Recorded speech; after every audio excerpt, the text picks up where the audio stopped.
Eh bien, bonjour. Pour cette fin de matinée de conférence, nous allons débattre autour de trois mots qui sont importants, qui sont d'actualité: industrie, délocalisation et souveraineté. Et la baseline, c'est ces trois mots peuvent-ils être associés? Alors, pour débattre de ce sujet sur scène, vous avez Eric Burnott, directeur général d'Alliancy et président de SNES. Bonjour Eric. Bonjour. Sébastien Descubert, directeur adjoint France de Nutriset. Bonjour. Et Jérôme Delabre, dirigeant des établissements Delabre. Bonjour. Et enfin, Romain Bonnefond, que vous avez vu tout à l'heure, chef de service industrie à la DGE. Bonjour à tous. Juste avant de lancer un petit peu le débat, enfin vous l'aurez compris, trois chefs d'entreprise, trois histoires différentes, un représentant de l'État, donc possibilité justement d'échanger, de savoir ce qui s'est préparé, ce qui se prépare autour de ces trois mots clés. J'aimerais juste que vous vous présentiez un petit peu, présentiez qui vous êtes et vos entreprises et les syndicats que vous représentez. Eric. Merci. Donc, je suis Eric Burnott, je suis chef d'entreprise, une entreprise qui est basée à Honfleur, qui s'appelle Alliancy. Donc 70 personnes qui est spécialisée dans la sous-traitance électronique. Et donc je suis président du SNES, qui est donc le syndicat des fabricants d'électronique français. Ça, c'est à peu près 150 entreprises, 25 000 personnes et à peu près 4,5 milliards d'euros de chiffre d'affaires.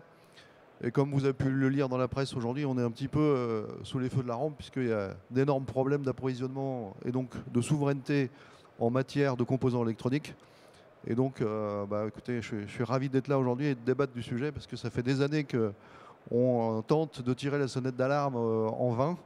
On a plusieurs fois expliqué ce qu'allait se passer aujourd'hui.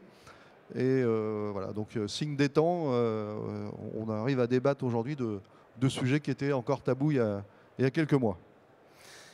Pour vous, Sébastien.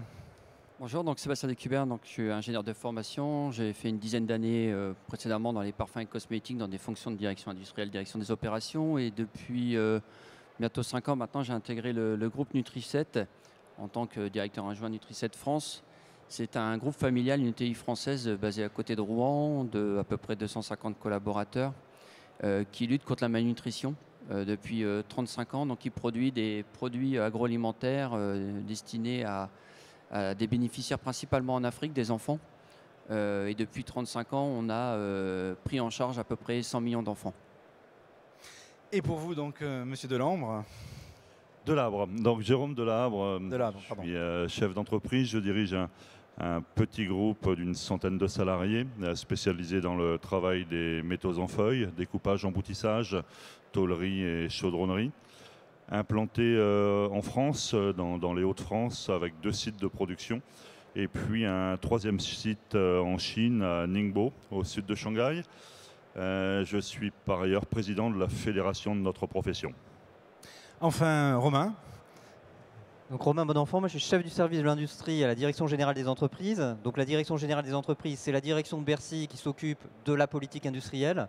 Donc on a pu voir pendant la crise les pénuries sur un certain nombre d'intrants critiques, notamment dans le domaine médical, sur lequel on est intervenu. Par exemple, on a stimulé la production de masques sanitaires en France, en urgence, etc. On voit avec la reprise les tensions qu'on a sur un certain nombre de matières premières. Et l'État a mis en place une politique de relocalisation dans le cadre du plan de relance, dont on pourra dire quelques mots, qui cherche à répondre à cette problématique en étant très ciblé sur différents produits qu'on souhaite relocaliser. Alors, première question, elle s'adresse parce que quand on a préparé un petit peu justement la table ronde, alors Jérôme Delabre, vous vouliez, par rapport à cette thématique, recadrer les choses. C'est-à-dire qu'il y a la partie que vous estimez excessivement politique, mais aussi la partie très technique. Est-ce qu'on peut en savoir un petit peu plus ? Oui, alors effectivement, je souscris complètement à cette thématique de relocalisation, et je pense que c'est vraiment un sujet consensuel, à la fois dans la classe politique et dans l'opinion publique. Par contre, je pense qu'il faut s'interroger aussi sur les raisons de la délocalisation. Si on veut provoquer le phénomène inverse, il faut bien analyser les causes de ce qui nous est arrivé. C'est en partie fait. Les causes de la délocalisation, on les connaît. C'est d'une part des coûts de production chez nous qui sont différents par rapport à d'autres pays. On a la particularité d'avoir tout notre système social qui est appuyé sur le coût du travail. Les choses évoluent. Ça va plutôt dans le bon sens. C'est aussi problème de fiscalité. On a parlé avec Bercy des problématiques de taxes sur les facteurs de production et effectivement dans le cadre du plan de relance il y a une baisse sur les taxes de facteurs de production. Il y a encore par contre des sujets sur lesquels on doit avancer, sur la lourdeur administrative, sur des réglementations qui sont souvent chez nous beaucoup plus contraignantes qu'elles le sont ailleurs. Donc effectivement, il y a encore du travail et encore une fois, il faut s'interroger sur les raisons de la délocalisation si on veut réussir la relocalisation.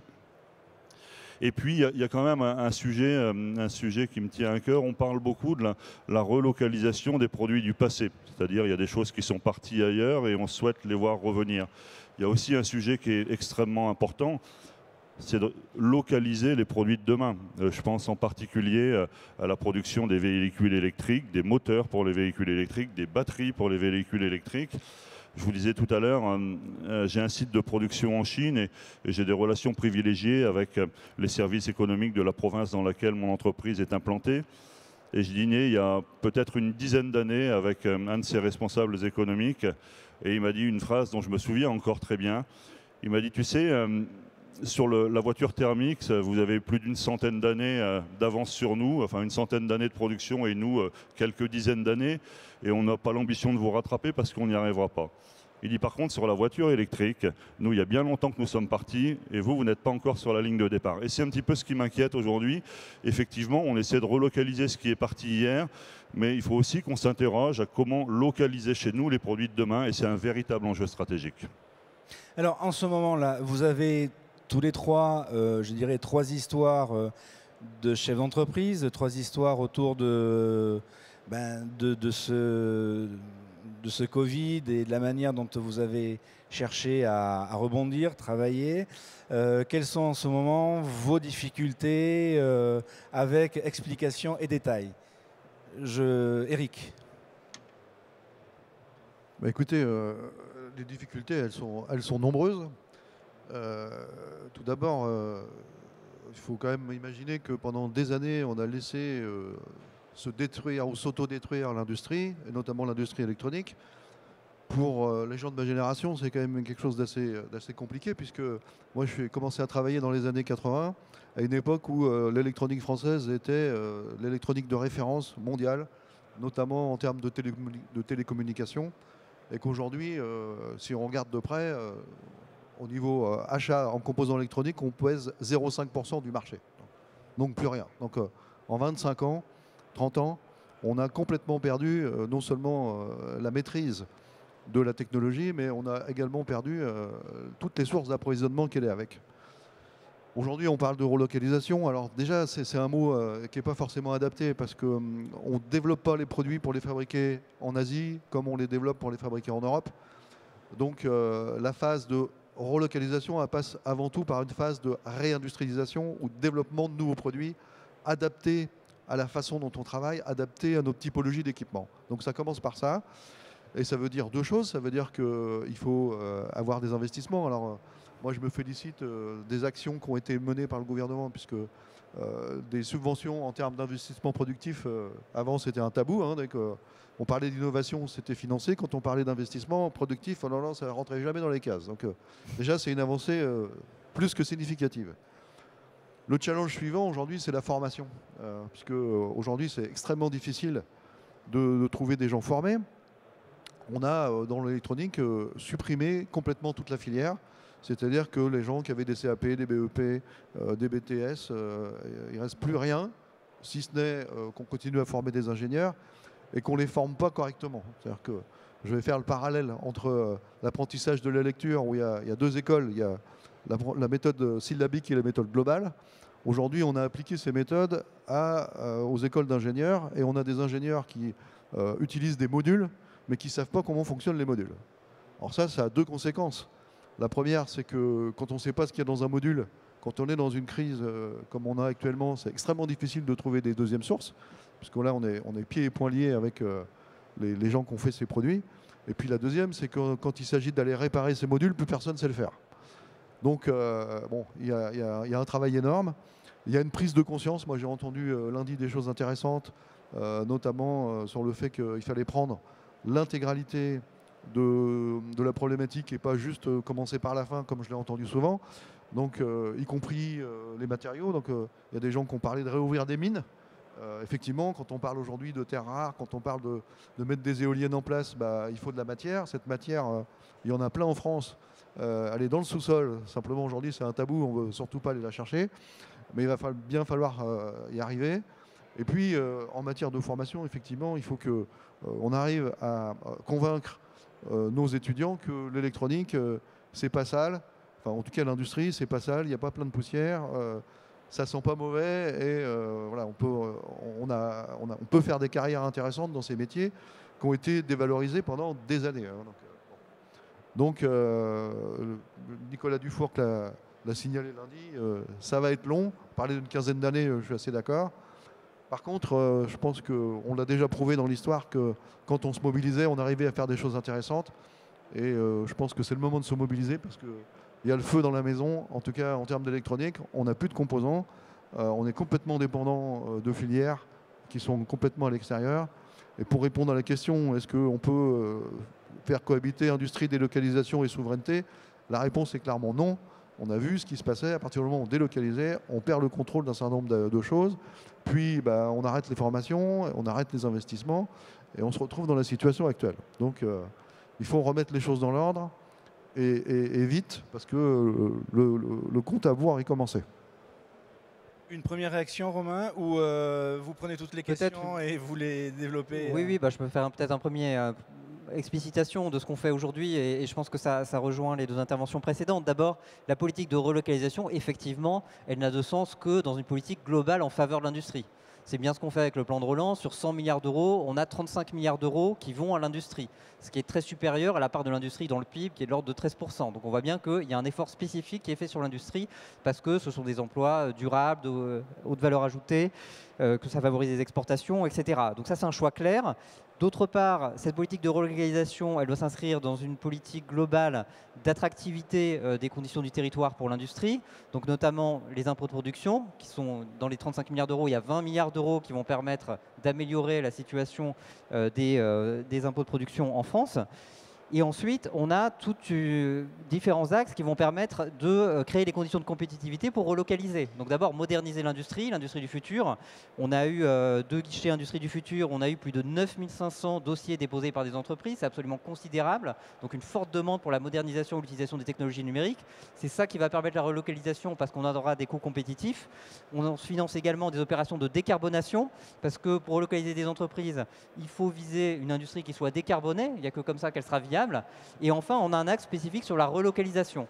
Et là, il ne s'agit pas de relocaliser que ce qui est très mature, il faut aussi évidemment penser aux industries de demain.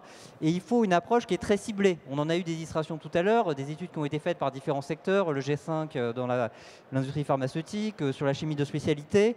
Il faut vraiment se concentrer sur les produits qui correspondent à des dépendances stratégiques. Et c'est ça qu'on cherche à aider dans le cadre du plan de relance. Aujourd'hui, on a financé plus de 350 projets de relocalisation ou de localisation, en fait, c'est entre parenthèses, bien évidemment. Ça correspond à peu près 650 millions d'euros d'aide publique. Je vais donner un exemple concret. On vient de parler des terres rares. On finance par exemple des projets de recyclage d'aimants permanents qui vont permettre de réduire notre dépendance en terres rares. Donc c'est typiquement le genre de projet qui est à la fois positif en termes de création de valeur ajoutée en France et d'emploi, et qui par ailleurs va réduire une dépendance stratégique et assurer la résilience de notre industrie. Alors, Jérôme Delabre, quand on a un petit peu préparé, vous avez un problème avec le bois en ce moment. Vous avez un petit problème avec le bois. Le bois, oui, mais je vais plutôt parler des aciers en tant que président de la Fédération du travail des métaux en feuilles. Alors effectivement, l'État met beaucoup d'argent sur la table dans le cadre du plan de relance et particulièrement pour la relocalisation. Par contre, vous me tendez une perche et j'en profite. Il y a des choses qui n'auraient rien coûté et qui auraient envoyé un signal intéressant à l'industrie. Je vous disais, dans le travail des métaux en feuilles, on subit également la pénurie sur les aciers plats en particulier. qu'a fait l'Europe, elle a prolongé les quotas à l'importation des aciers sur le territoire européen. J'ai l'habitude de dire qu'en période de famine, si on ferme les frontières à l'importation des denrées alimentaires, ça s'appelle un génocide. Avec les aciers, on a réussi à le faire. Que se passe-t-il aujourd'hui? Et je parle de ma propre entreprise. J'ai dû délocaliser des produits en Asie, faute de pouvoir m'approvisionner en acier. L'Asie a fait exactement le contraire de l'Europe.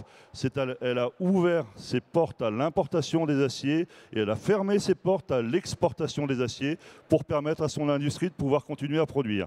En France, et vous le savez, on en parle dans la presse, certaines usines n'ont pas pu redémarrer après la période estivale, faute de matières premières, en l'occurrence des composants électroniques, mais aussi des aciers.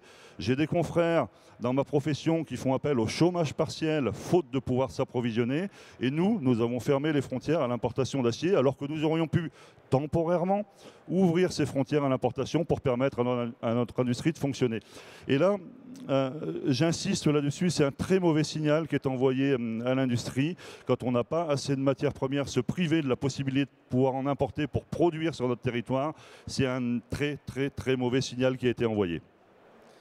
Alors, on ne vous a pas trop entendu pour l'instant, Sébastien. Alors, vous, en revanche, vous avez, chez Nutriset, autour de la souveraineté, justement, trouvé une martingale ou...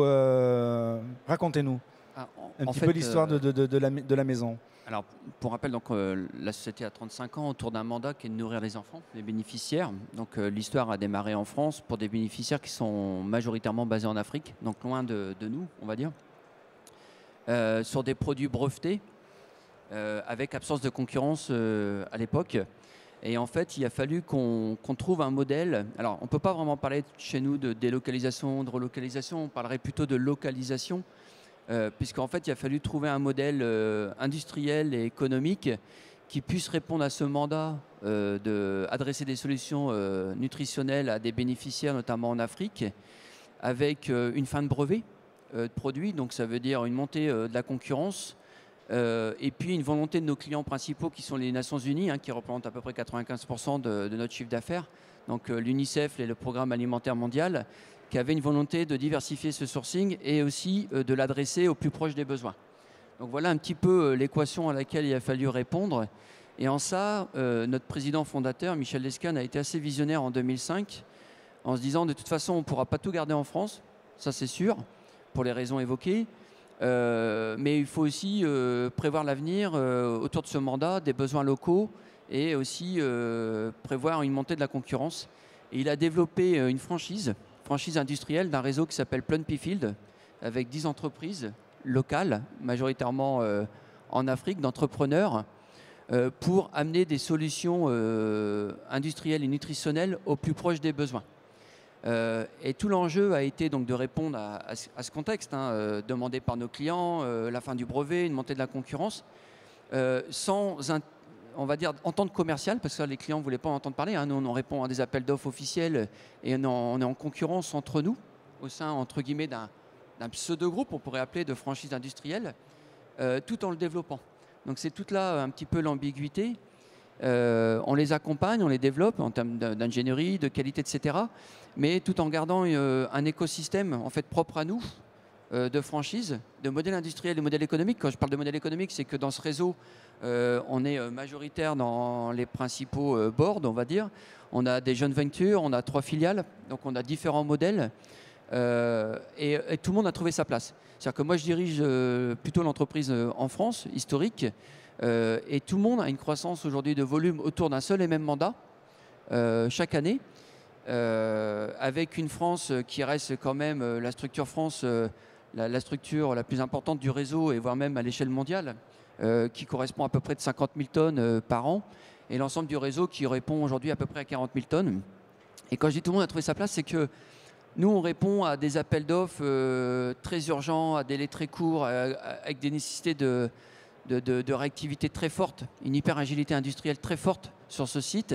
Mais également, on est, on va dire, le fer de lance du groupe pour tester toutes les nouvelles technologies de demain, les nouveaux produits, la R&D, qu'ensuite on transfère au sein de la franchise industrielle auprès de nos partenaires pour répondre à ce mandat.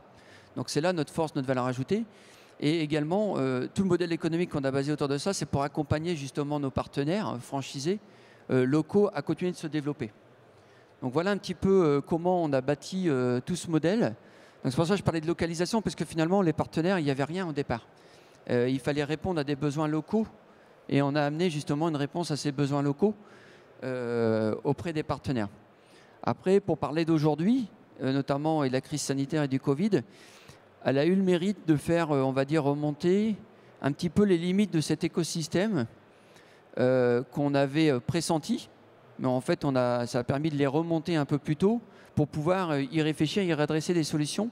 Alors les limites, c'est quoi? C'est que, en fait, au niveau activité, on n'a pas eu de ralentissement par rapport à d'autres secteurs, voire même une accélération, hein, parce que le Covid, malheureusement, n'a pas amélioré la solution, on va dire, nutritionnelle, notamment en Afrique.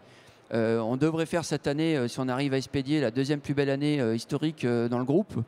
Par contre, on a eu une année 2020 très bonne, à tout niveau, activité, opérationnellement parlant, etc.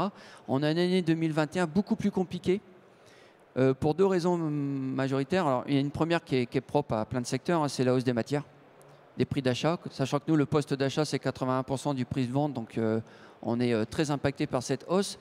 Dans un contexte avec les Nations Unies, où les produits sont de plus en plus techniques, hein, on est très proche, on est dans l'agroalimentaire, mais en termes d'exigence, on est plus proche du pharmaceutique, avec des spécifications de produits et des cahiers des charges de plus en plus exigeants, mais avec des prix de vente qui doivent baisser chaque année. Donc quand on a dit ça, on voit bien l'enjeu derrière.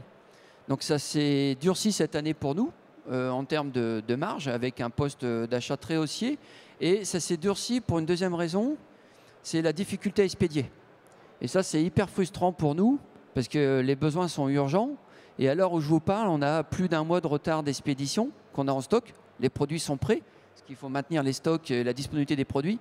Mais on a du mal à expédier les produits en Afrique. Parce qu'il y a une partie, notre première destination cette année, c'est Yémen, et il faut utiliser des conteneurs réfrigérés qui sont communs aux vaccins. Donc ça, on l'a vécu depuis le début de l'année. Comment trouver des conteneurs réfrigérés? Et le deuxième, c'est même au-delà de ça, on a du mal à trouver de la disponibilité navire, bateau pour pouvoir expédier. Donc tout ça, ça tend énormément la trésorerie pour ces raisons.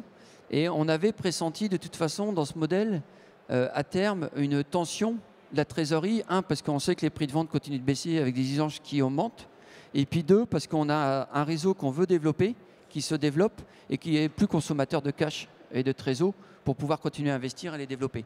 Donc en fait, finalement, si on voit les choses positivement, le Covid a fait remonter des sujets qu'on pressentait, sur lesquels on travaille. On est en train de se réorganiser encore en interne pour amener des réponses à tout ça. Pas forcément pour des bonnes raisons, parce que c'est clair que le poste d'achat, il est quand même beaucoup plus haussier. On arrive à des niveaux de prix, on va dire, anormaux sur des postes importants. Et puis pour des mauvaises raisons aussi, logistiques, qu'on espère, on va en sortir.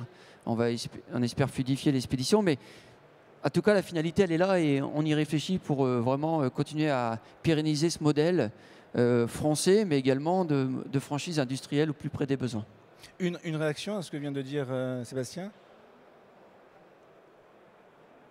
Peut-être juste que ça illustre un peu ce changement qu'on est en train de voir, où on passe d'un modèle où on reposait sur des chaînes de valeur mondialisées sans trop se poser de questions.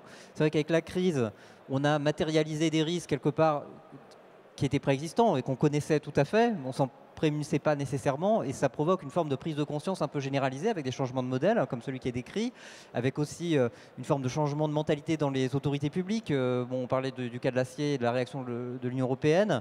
Sans commenter ce cas particulier, l'Union européenne évolue aussi. L'Union européenne a publié récemment dans sa dernière communication sur la politique industrielle une analyse des dépendances stratégiques industrielles, avec une liste de 137 produits sur laquelle la Commission estime que on a des criticités, on a probablement des risques d'approvisionnement, etc. Donc on voit qu'il y a quand même une forme de logiciel un petit peu global qui est en train de se passer. On a parlé tout à l'heure de la relocalisation des achats privés, donc aussi chez les acheteurs, dans les grands groupes. On voit bien que la prise de décision qui était peut-être avant uniquement regarder le coût d'approvisionnement, ça s'élargit un petit peu en regardant les risques à long terme, en les prenant en compte dans les décisions, ce qui amène à une forme de rationalité qui bouge un peu. C'est-à-dire que c'est toujours une décision économique rationnelle, simplement on a pris en compte d'autres facteurs qui sont ces risques justement de rupture d'approvisionnement ou de montée des prix. Alors Eric Bernot, tout à l'heure, vous parliez de quelque chose d'important, parce qu'on en plus arts et métiers, la formation. Dans ces 3 mots, on ne la voit pas arriver, mais c'est notre souveraineté aussi.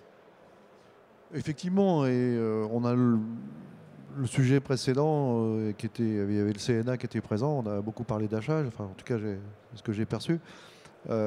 Aujourd'hui, les acheteurs ont souvent fait des écoles de commerce et rarement des écoles de l'industrie, des écoles techniques.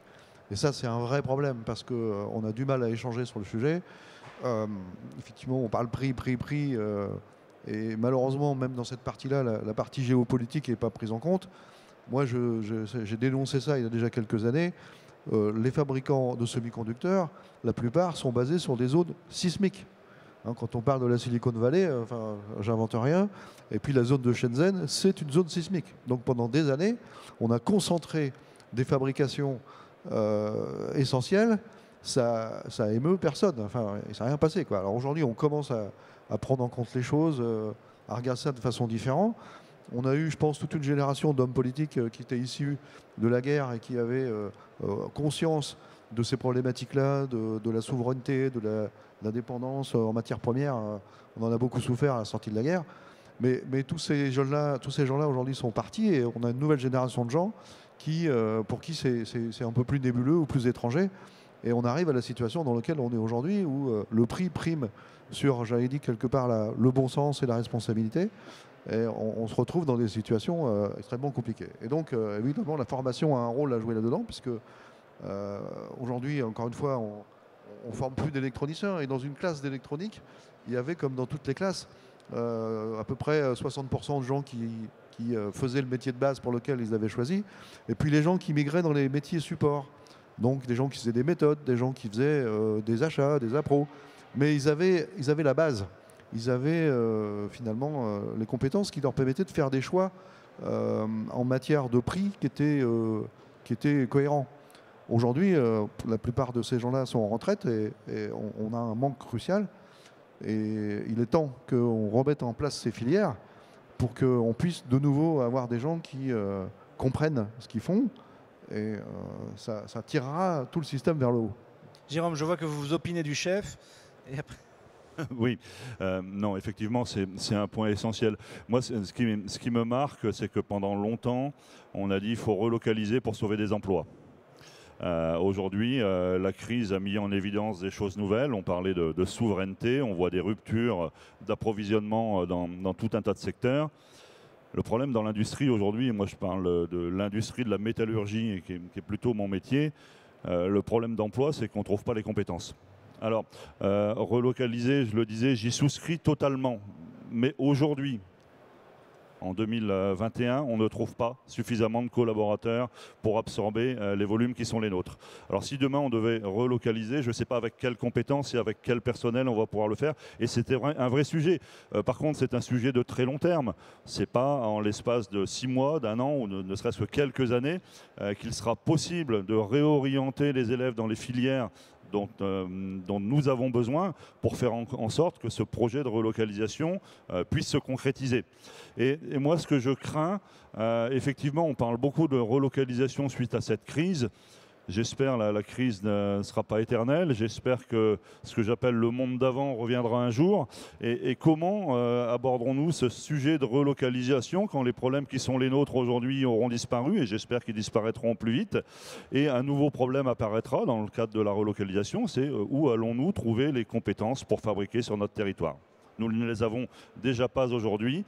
Alors parler de relocalisation sans traiter ce sujet, ça risque d'être compliqué. Alors, je sais que Bercy n'est pas l'éducation nationale, mais j'imagine que vous avez un mot à dire à... Oui, donc effectivement, aujourd'hui, on constate bien que dans les freins à la reprise, on a les tensions sur les matières premières, les intrants critiques divers et variés dont on a parlé, à la fois des vraies tensions sur les prix et puis parfois même des ruptures d'approvisionnement. Et l'autre facteur limitant, effectivement, c'est les recrutements. C'est-à-dire que l'activité repart de manière extraordinaire et les chefs d'entreprise nous disent on n'arrive pas à recruter, à trouver les compétences dans les territoires. Donc tout ça peut paraître un petit peu paradoxal dans un pays où on a encore un taux de chômage qui est quand même important. Donc il y a effectivement une question de compétences et de formation formation, on y travaille avec les filières. Je pense que vous posiez la question du long terme, il me semble que c'est aussi l'idée d'avoir une vision à long terme sur la politique industrielle, quoi. Je pense qu'aujourd'hui, on porte l'ambition d'une France industrielle à long terme en investissant sur les secteurs clés. On parle beaucoup de relocalisation sur des produits assez matures. On a parlé d'acier, par exemple, ou de produits chimiques de base.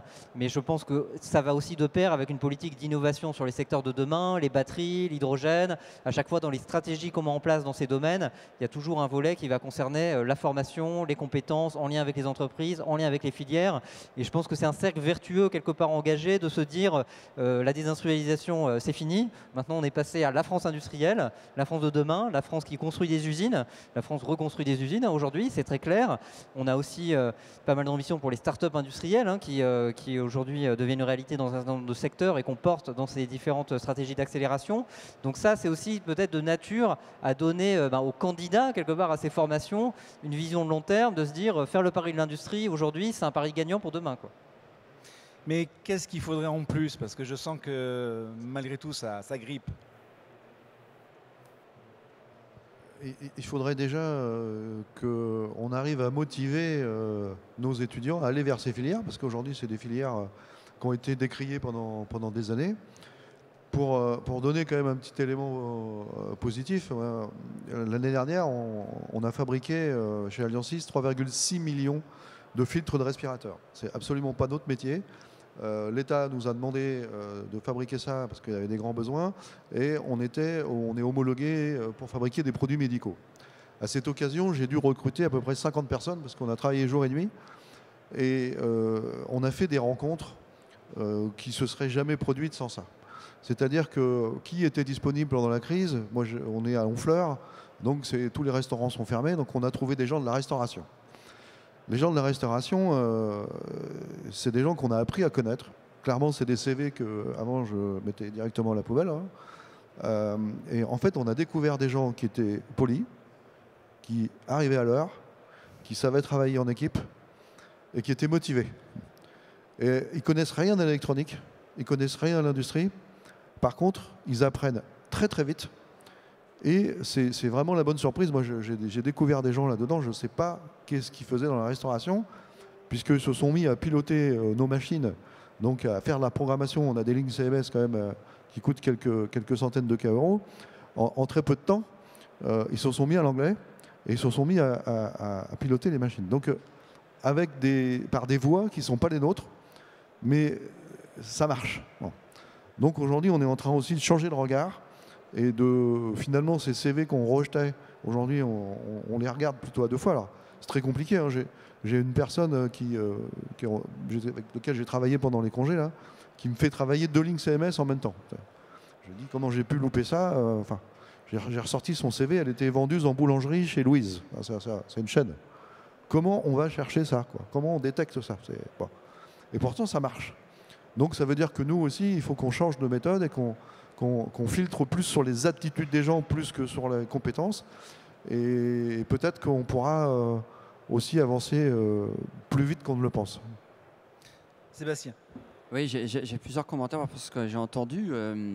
D'abord, l'absence de compétences, clairement, il faut qu'on a perdu des métiers qu'il faut qu'on retrouve et il faut aussi attirer les étudiants là-dedans. Donc je pense que nous, dirigeants, industriels, entreprises, on a aussi notre rôle peut-être aller vers ces étudiants pour peut-être donner une autre image de l'usine aussi et de l'industrie, hein, parce que c'est une image qui a été quand même énormément entamée, enfin quelque chose de très négatif. Et aujourd'hui, les usines d'aujourd'hui, c'est pas les usines d'hier. Enfin, il y a vraiment quelque chose à faire. Et je pense que là-dessus, on a vraiment un rôle à jouer. Je pense qu'on a trop cloisonné des profils à des métiers pour illustrer ce que dit le monsieur à côté de moi. À un moment donné, ce qu'on cherche, c'est de la compétence, du savoir-être, etc. Et ça peut être complètement compatible avec certains métiers. On parlait aussi de la fonction achat. Je pense qu'on a beaucoup d'entreprises où, en fait, finalement, on a beaucoup d'experts métiers, mais il n'y a plus cette vision un peu 360 de l'entreprise. Et il faut que ces métiers-là l'aient pour pouvoir travailler en entreprise. Il faut décloisonner tout ça. Je pense que c'est important. Et à l'inverse, on a la chance dans l'industrie. L'industrie aujourd'hui, ça évolue énormément. On parle d'industrie 4.0, transformation digitale, etc. Et à l'inverse, on a presque le double fardeau parce qu'il y a aussi des technologies qui vont plus vite que les formations et les métiers de demain. Donc on en a perdu, puis il y a les nouveaux qui ne sont pas toujours prêts. Et j'ajouterai un dernier commentaire qu'on n'a peut-être pas adressé là, c'est l'impact du Covid aussi sur la motivation des collaborateurs, les formations. Nous, on a la chance d'être dans un secteur d'activité encore en croissance où le Covid ne l'a pas vraiment entaché. Et pour en discuter avec d'autres dirigeants, d'autres secteurs, notamment le pharmaceutique ou autre, je veux dire, on n'a pas eu cette contrainte, on va dire, de mobilisation autour d'une activité en déclin fortement qu'il faut gérer. Mais pour autant, on a quand même des collaborateurs qui n'ont pas, on va dire, la motivation d'habitude. Et on parle de rebond, mais il faut aussi les relancer, quoi. C'est-à-dire que faire autre chose que le quotidien, l'opérationnel, assurer les volumes, etc., on a du mal à relancer les collaborateurs. Et ce n'est pas l'activité qu'on est en cause, parce que l'activité, elle est là. Mais je pense que le Covid a fait cogiter beaucoup de choses, beaucoup de questions, etc. Et je pense qu'il y a aussi un enjeu autour de ça dans l'entreprise. Donc une strate sociologique en plus, dont il va falloir peut-être tenir compte. Quelle est la feuille de route, parce qu'on va, hélas, on pourra en parler des heures, mais la feuille de route dans les mois à venir de la DGE, justement, pour essayer de répondre à toutes ces questions qui doivent arriver très très souvent pour vous? D'abord, peut-être pour rebondir juste sur la question de l'attractivité de l'industrie, des recrutements, c'est vrai qu'il y a un enjeu d'image qui est assez fort. On a constitué lundi la 19e filière du Conseil national de l'industrie, la filière des solutions pour l'industrie du futur, qui est justement porteuse d'une industrie moderne qui utilise le numérique. Il y a déjà toute une démarche de vitrine pour l'industrie du futur qui, je pense, montre l'industrie telle qu'elle est aujourd'hui et pas l'image poussiéreuse qu'on peut avoir des usines d'antan, etc., qui fait peut-être un peu peur parfois, qui est mal connue. Donc il y a quand même un enjeu de communication qui est assez fort et qu'on souhaite poursuivre. Il y a aussi un enjeu de diversification des recrutements, de féminisation dans l'industrie. Cette table ronde, d'ailleurs, n'est peut-être pas représentative de la diversité qu'on souhaite dans l'industrie, malheureusement. Voilà, donc notre feuille de route, après, plus largement, c'est d'abord continuer à mettre en œuvre le plan de relance. On a assez largement engagé les crédits qui étaient dévolus à l'industrie. Je pense qu'on aura terminé globalement à la fin de ce semestre. Donc ça va encore nous occuper beaucoup. Et puis ensuite, plus largement, on veut réfléchir à ces questions de relocalisation. Je vous disais, on va avoir une approche qui est très ciblée. Dans le plan de relance, on avait présélectionné 5 secteurs, dont l'électronique, l'agroalimentaire, par exemple, les intrants pour l'industrie, comme les métaux, la chimie, etc. Là, on veut descendre de manière un petit peu plus précise. Il y a des travaux qui ont été faits par les filières pour identifier des listes de produits critiques. Donc on veut continuer à travailler ces sujets avec les filières industrielles et le décliner ensuite dans des actions concrètes dans à la fois notre politique d'innovation et peut-être du soutien de l'investissement productif comme on l'a fait de manière assez nouvelle dans le cadre du plan de relance. Le mot de la fin? J'aimerais profiter de la présence de monsieur pour partager une chose qui me frustre. J'ai des interlocuteurs à la DGE qui sont souvent jeunes, qui sortent de l'école et qui n'ont jamais vu une usine. Alors, je les ai invités. Et on m'a dit, monsieur, je peux pas, on n'a pas de budget. Donc, je veux dire, on est en train de parler de prendre le train de Paris à Honfleur. On est en train de parler de 100 €. Et on me dit, non, on ne peut pas, on n'a pas le droit. Donc, si vous voulez, quand on parle de réindustrialisation, la première chose, c'est que ça serait bien que les gens de la DGE mettent les pieds dans nos usines, alors quelles qu'elles soient, pour qu'on puisse commencer à se comprendre.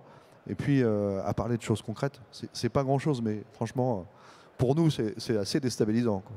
Non, mais message reçu. Alors on fait quand même des visites. Je veux vous rassurer. On envoie les jeunes dans des usines. Alors bon, je connais pas ce cas particulier, mais on y verra. Bon, donc vous allez pouvoir échanger. Eric, petit mot de la fin. Jérôme, pardon. Jérôme. Oui, j'ai commencé ma carrière professionnelle à la fin des années 80. J'ai vu le mouvement de délocalisation commencer à la fin des années 90. J'ai dû accompagner ce mouvement, je le disais tout à l'heure, en installant un site de production en Chine parce que mes clients allaient acheter là-bas. Il a fallu que je les rejoigne en Asie. Et puis maintenant, je suis plus près de la fin de ma carrière que du début, vous l'avez bien compris. Et j'aimerais bien voir le mouvement inverse, au moins s'amorcer avant que je ne tire ma révérence et que je passe à autre chose. Merci messieurs donc, pour cette intervention. On peut les applaudir parce que c'était